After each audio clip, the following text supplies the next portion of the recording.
नमस्कार, मैं हूं आपके साथ मयंक। तो देखिए, ईरान में इस्लामिक रेवोल्यूशन के 47वें एनिवर्सरी पर 47वीं वर्षगांठ के मौके पर ईरान से जो तस्वीरें आई, करोड़ों लोग सड़कों पर थे, रहबर रहबर के नारे लगे, अल्लाहू अकबर के नारे लगे, पूरे ईरान में जश्न मना। आपने तस्वीरें देखी होंगी।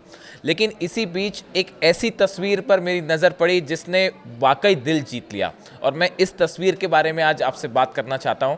देखिए, भारत के विदेश मंत्री एस जयशंकर ने ईरान की इस्लामिक क्रांति की वर्षगांठ के मौके पर ईरान की सरकार और वहां के नागरिकों को बधाई दी।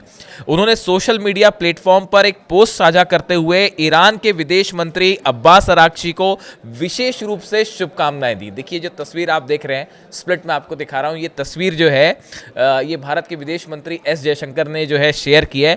जयशंकर ने अपने संदेश में ईरान के लोगों के प्रति सम्मान व्यक्त किया। उन्होंने पोस्ट के साथ एक तस्वीर भी शेयर की जिसमें वे ईरान के विदेश मंत्री अब्बास अराक्ची के साथ दिखाई दे रहे हैं। उन्होंने क्रांति की वर्षगांठ को एक बड़ा मौका बताते हुए ईरान की सरकार को शुभकामनाएं दी। देखिए, जो तस्वीर है जो एस जयशंकर साहब ने शेयर की, उसमें अब्बास अराक्ची साहब भी साथ में दिखाई दे रहे हैं और दोनों के चेहरे पे मुस्कान है। और ये तस्वीर शेयर करते हुए उन्होंने इस्लामिक रेवोल्यूशन के मौके पर ईरान को जो है बधाई दी और ख़ास तौर पर ईरान के विदेश मंत्री की तस्वीर शेयर की। देखिए, मैं अपना पॉइंट ऑफ व्यू बता रहा हूँ आपको। मैं इंटरनेशनल रिलेशंस का स्टूडेंट रहा हूँ, दिल्ली यूनिवर्सिटी से मैंने पढ़ाई की है और कई सालों से मैं इसको एनालाइज करता रहता हूँ, इंटरनेशनल रिलेशंस को। ये जो तस्वीर थी, जैसी इस पर मेरी नज़र पड़ी, मेरी नज़र रुक गई वहाँ पे, और इतनी खुशी हुई कि मैं आपको बता नहीं सकता। देखिए, एक तो व्यक्तिगत तौर पर मैं एस जयशंकर साहब को बहुत पसंद करता हूँ, भारत के विदेश मंत्री, और अब्बास अराक्ची ईरान के विदेश मंत्री। ये दो ऐसे विदेश मंत्री हैं जो मैं ऐसा सोचता हूँ, ये मेरा व्यक्तिगत ओपिनियन है कि मैंने आज तक जितने विदेश मंत्रियों को पढ़ा है, देखा है, सुना है, उनमें ये दोनों बेहतरीन हैं। एक तो दोनों को काम करने का स्टाइल आप देखिए, बिल्कुल शांत स्वभाव के, दोनों बड़े फैसले लेते हैं लेकिन कभी नाराज़ नहीं होते, बिल्कुल शांत स्वभाव के हैं। और कहाँ कब क्या बोलना है, कितनी बात करना है, एस जयशंकर बेहद अच्छी तरह जानते हैं। और वैसे ही हैं अब्बास अराक्ची। आप देखिए, ईरान के विदेश मंत्री, 12 दिन की जंग हुई ईरान में, कितना पिछले एक साल में कितना कुछ हुआ, क्या नहीं हुआ, लेकिन उसके बाद भी हमेशा ईरान के विदेश मंत्री आपको शांत दिखेंगे, हमेशा उनके चेहरे पर मुस्कान रहेगी, कब क्या बोलना है बेहतरीन तरीके से जानते हैं। तो अब एक वजह ये भी थी कि इस तस्वीर पर जो है मेरी नज़र रुक गई, और उसके बाद उन्होंने बधाई दी। कल इस्लामिक रेवोल्यूशन को जिस तरह से 47वीं वर्षगांठ थी, पूरे ईरान में ऐसा लग रहा था कि बच्चा बच्चा जो है वो सड़क पे आया। मैं अपने वीडियो में आपको बता चुका हूँ, हर घर के ऊपर ईरान के झंडे लहरा रहे थे और खामेनी साहब की तस्वीरें लेके लोग सड़कों पर थे। कोई ऐसी ईरान की सड़क नहीं बची। 300 से 400 जगहों पर, शहरों में, गाँव में, सब तरफ जो है वो कल रैलियाँ निकली, और यही अपील की थी अली खामेनी साहब ने कि आप इस मौके पर जो है आप बाहर निकले, सरकार का समर्थन करें, पूरी दुनिया को संदेश दें। देखिए, एक तरफ डोनाल्ड ट्रंप और नेतन्याहू की मुलाकात हो रही थी और दूसरी तरफ ईरान में, तेहरान में वो शानदार जश्न मनाया जा रहा था जो कि इतिहास में हमेशा के लिए दर्ज कर लिया गया है।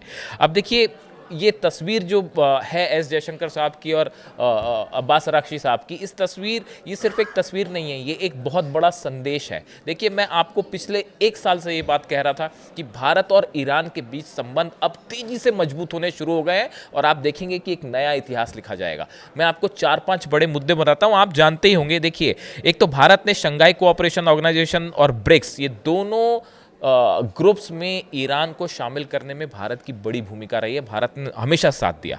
और इसके अलावा आप देखें, एससीओ की बैठक हुई थी चीन में, उसमें ये प्रस्ताव पास किया गया कि ईरान पर जो हमला किया था इजराइल ने, 12 दिन की जंग हुई, उसकी निंदा की और भारत ने उस पर हस्ताक्षर किए। भारत ने ईरान का साथ दिया, ये कहा कि हमला जिस तरह से ईरान पर किया गया ये पूरी तरह से गलत था, और इजराइल का नाम लेकर आलोचना की गई। भारत ने जो है ईरान का साथ दिया। हाल ही में देखें, यूनाइटेड नेशंस में वोटिंग हुई जिसमें ईरान के ऊपर सैंक्शंस लगाने की बात हो रही थी, और जिस तरह से प्रदर्शन हो रहे थे, ईरान के इंटरनल मामले में हस्तक्षेप था वो, भारत ने ईरान के पक्ष में मतदान किया। चीन के समेत भारत 8 देश ऐसे थे जिन्होंने ईरान के फेवर में वोट किया, उसमें भारत भी शामिल था। ये बड़ा संदेश दिया भारत ने यूनाइटेड नेशंस में ईरान के साथ होकर। इसी तरह आप देखिए, जो राजदूत हैं ईरान के भारत में, फ़ताली साहब, उनकी तरफ से भी हाल ही में ये बयान आया उन्होंने कहा कि चाबहार पोर्ट को लेकर भारत और ईरान के बीच में बड़ी चर्चा चल रही है और जल्द ही एक ऐसा रास्ता निकालने की कोशिश हो रही है जिसमें किसी तीसरे देश का हस्तक्षेप ना हो और भारत और ईरान आसानी से जो है यहाँ पे इनका व्यापार जारी रह सके। यानी देखिए हाल ही में खबरें आई थी, मैंने वीडियो भी बनाया था उसमें कि चाबहार पोर्ट पर भारत ने अपना एक शिप भी भेजा है। यानी आप देखिए पिछले कुछ समय के अंदर भारत पर जब ऑयल को लेकर दबाव पड़ रहा था और ये कहा गया कि आप रूस से तेल मत खरीदिए और इस तरह के बैन्स लगने वाली बात हो रही थी और तनाव चल रहा था, उस समय ईरान वो पहला देश था जिसने भारत को ऑफर किया कि आप जितना तेल चाहें हम आपको देने के लिए तैयार हैं। तो देखिए ये ऐसे तमाम मौके हैं। इसके अलावा एक और बड़ी इंटरेस्टिंग खबर है कि भारत ने नई एजुकेशन पॉलिसी के तहत 9 क्लासिकल लैंग्वेजेस को शामिल किया है, उसमें फारसी भी है, पर्शियन लैंग्वेज भी जो है वो भारत में जो क्लासिकल लैंग्वेज है उसके तहत अब पढ़ाई जाएगी। एक बड़ा फैसला। देखिए ये कुछ चीज़ें ऐसी हैं जो ये इंडिकेशन दे रही हैं कि भारत और ईरान की दोस्ती जो है वो अब तेज़ी से जो है वो एक दूसरे के करीब आ रहे हैं। अब्बास अराक्ची साहब भारत के दौरे पर आने वाले थे और लेकिन फिर जिस तरह से प्रदर्शन हुए ईरान में और जो हालात बने और जंग की तमाम बातें होने लगी, इसलिए उन्होंने अपना दौरा पोस्टपोन किया है। शायद जल्दी ही वो भारत के दौरे पे आए और उसके बाद शायद नए डेवलपमेंट्स देखने को मिले। देखिए कल जो तस्वीरें आ रही थी ईरान से, वो ईरान की तस्वीरें सिर्फ वो इस्लामिक जो रेवोल्यूशन हुई थी 1979 में, सिर्फ उसकी एक एनिवर्सरी नहीं थी, ये एक बड़ा संदेश था कि ईरान एकजुट है। यही बात अली खामेनी साहब ने कही कि ईरान जो है वो इस रैली के माध्यम से ये संदेश देगा ईरान पूरी दुनिया को कि हम एकजुट हैं और हमें कोई नहीं जो है डिगा सकता अपने अपने रास्ते से। और यही कल देखने को मिला। ऐसा लगा पूरे ईरान में, पूरा ईरान अली खामेनी साहब के साथ, गवर्नमेंट के साथ, ईरान की सेना के साथ एकजुट खड़ा हुआ है। ईरान की सेना ने भी जो है लोगों का धन्यवाद दिया कि भाई मुश्किल दौर में आप हमारे साथ खड़े हुए। ये बड़े संदेश थे और ये ऐसे समय पे गए जो शायद व्हाइट हाउस में बैठ के डोनाल्ड ट्रंप और नेतन्याहू भी कल शायद ये तस्वीरें देख रहे होंगे कि ईरान में क्या हो रहा है। और ये सिर्फ तस्वीरें नहीं थी, ये वो प्लान था जो कि फेल हो गया है। सत्ता परिवर्तन का जो प्लान था वो पूरी तरह से फेल हो गया है। ये तस्वीरें ये बता रही हैं। देखिए मैं एक छोटी सी बात, चूँकि अली खामेनी साहब की बात हो रही है, मैं एक छोटी सी बात और इसमें ऐड ऑन करना चाहता हूँ। कभी कभी ये सवाल होते हैं मुझसे व्यक्तिगत रूप से, कई बार ये सवाल होते हैं कि आप जो हैं हिंदू हैं लेकिन आप अली खामेनी साहब को इतना पसंद क्यों करते हैं, आप ईरान की तारीफ़ क्यों करते हैं। ऐसा एक सवाल मुझसे पूछा। हाल ही में एक कॉल आया मुझे, मेरे एक मित्र हैं, विदेश में रहते हैं, मुस्लिम हैं। उन्होंने मुझसे फ़ोन करके बातों बातों में मुझसे पूछा कि यार एक बात बताओ, आप हमेशा जो है वो अली खामेनी साहब की इतनी तारीफ़ क्यों करते हैं या ईरान की आप प्रशंसा क्यों करते हैं, आप तो हिंदू हैं, वो तो मुस्लिम है। इस तरह की बात की। मैंने उन्हें जो जवाब दिया वो मैं शेयर करना चाहता हूँ क्योंकि ये बात मुझसे अक्सर पूछी जाती है, तो मैं सोचता हूँ बता ही दूँ ये बात। देखिए एक तो व्यक्तिगत तौर पे मैं ये बात पूछता हूँ कि मैं सोचता हूँ ये बात हमेशा, जो मुझे लगती है कि ईरान ने जब भी जो बात कमिट करी, जो वादा किया, वो उसको हमेशा पूरा करते हैं, चाहे अली खामेनी साहब हो, चाहे ईरान की गवर्नमेंट हो। अगर उन्होंने एक बार ये स्टैंड ले लिया कि भारत के साथ अच्छे संबंध बनाने हैं, तो उसके बाद उस रास्ते से कोई डिगा नहीं सकता। ईरान हमेशा अपनी बात पर कायम रहता है और डटा रहता है। ये सबसे बड़ी बात है, जो शायद यही वजह है कि आज तमाम बड़े बड़े मुल्क जो दुश्मन देश हैं ईरान के, वो ईरान को कभी हरा नहीं पाए, आज तक नहीं हरा पाए। और इसीलिए शायद इतने साल हो गए हैं अली खामेनी साहब जो हैं वो ईरान की सत्ता में हैं और हमेशा से मजबूती के साथ वहाँ पे बने हैं और बने रहेंगे। अच्छा खैर, जो मेरे मित्र थे जिन्होंने मुझसे जो सवाल पूछा था, मैं उसका जवाब देता हूँ। मैंने उनसे एक सवाल पूछा, अपने मित्र से, जो मुझसे पूछ रहे थे कि आप हिंदू हैं, आप ईरान तो एक मुस्लिम कंट्री है, आप उनको क्यों सपोर्ट करते हैं, मैंने उनसे अली खामेनी साहब की तारीफ़ क्यों करते हैं ये पूछा। मैंने उनको जवाब दिया। मैंने उनसे कहा कि एक बात बताइए, सूरज चमक रहा है आसमान में? बोले हाँ जी चमक रहा है। मैंने कहा ये बताइए उससे रोशनी मिलती है? बोले हाँ मिलती है। मैंने कहा आप तो मुसलमान हैं, आपको भी रोशनी मिल रही है, मैं तो हिंदू हूँ, मुझे भी रोशनी मिल रही है। बोले हाँ बिल्कुल सही कहा आपने। मैंने ये कहा कि जो अली खामेनी साहब हैं वो उस रोशनी की तरह हैं जो अपनी लाइट सबको दे रहे हैं। अब वो चाहे हिंदू को मिले चाहे मुसलमान को मिले, वो सबको लाइट दे रहे हैं, वो कोई भेदभाव नहीं कर रहे। एक मैंने बात कही। दूसरी बात मैंने उनसे कही कि आप एक बात बताइए कि जब गर्मी के दिनों में आपको प्यास लगती है और आप पानी पीते हैं तो सुकून मिलता है? बोले हाँ सुकून मिलता है। मैंने कहा आप मुसलमान हैं, आपको वो सुकून मिलता है, मैं हिंदू हूँ, मुझे भी सुकून मिलता है।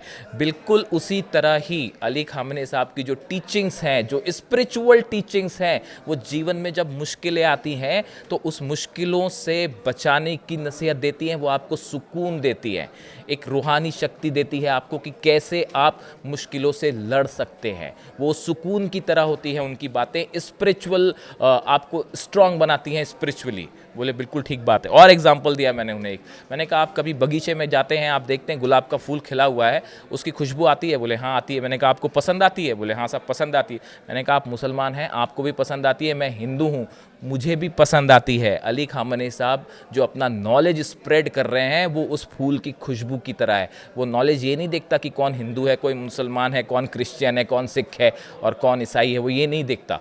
वो ज्ञान की खुशबू है, वो सब के लिए बिखेर रहे हैं। इसलिए ये मत सोचिए कि उनको पसंद करने वाला हिंदू है या मुसलमान है। तो मैंने जब ये 3-4 बातें कही तो वो बेचारे तुरंत बड़े भावुक हुए और उन्होंने माफ़ी मांगी कि मैंने आपसे गलत सवाल पूछ लिया।